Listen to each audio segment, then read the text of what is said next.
saw the news about Terence Crawford and Golden Boy. This is a little bit disappointing if he does sign with Golden Boy. I saw him take a picture with Oscar De La Hoya and Bernard Hopkins. Obviously, Oscar De La Hoya and Bernard Hopkins are the, high-ranking officials over there at Golden Boy. I think that Terence Crawford is sensational. I think from a talent standpoint, he's the number one fighter in the world. I want to see him fight Errol Spence because I think that would be a legitimate 50-50 fight, and both guys are top-tier fighters relatively in their prime, because to be honest with you, I thought Spence looked great for Ugas, and I thought that Crawford looked great for Stefanisian. I didn't see any major slippage. That left uppercut, right hook combo they knocked him out with, it was beautiful. I think that Spence moving up to 154 versus Keith Thurman, if that fight is really happening, does make it seem like he's never going to fight Terence Crawford. At least at 147 he's not. And I think Crawford then goes down a different path, which is, I'm going to fight the Latino fighters that they have at the Golden Boy promotion stable. Now, Mayweather did that.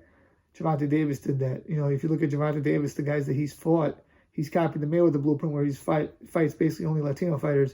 Rolly Romero, Mario Barrios, Isaac Cruz, Leo Santa Cruz, and Hector Garcia. Mayweather obviously fought Oscar De La Hoya, Manny Pacquiao, Canelo Alvarez, Guerrero, Maidana, so on and so on.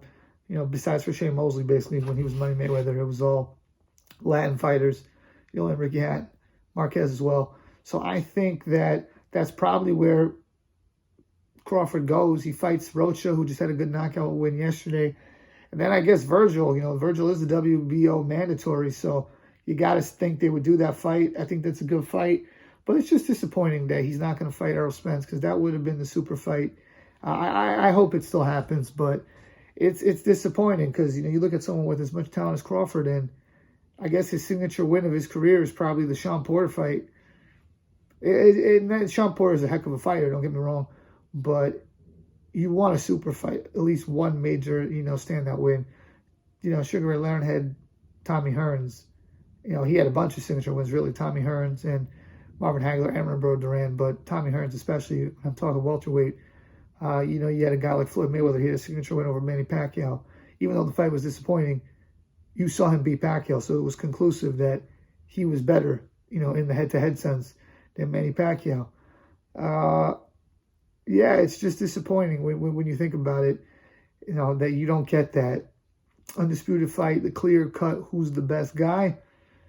But this is what it is in boxing. It reminds me of the Lennox Lewis-Riddick Bowe situation, where the fight never happened, and you always had that what if, what would be. I hope it's not like that, but that's what it's leaning towards. Yeah, that's what I got out of that. So we'll see what Terence Crawford's next move is, but that's what I got out of it. I don't know if Terence Crawford and Errol Spence happens. Please let me know what you guys think. Please like, share, comment, and subscribe.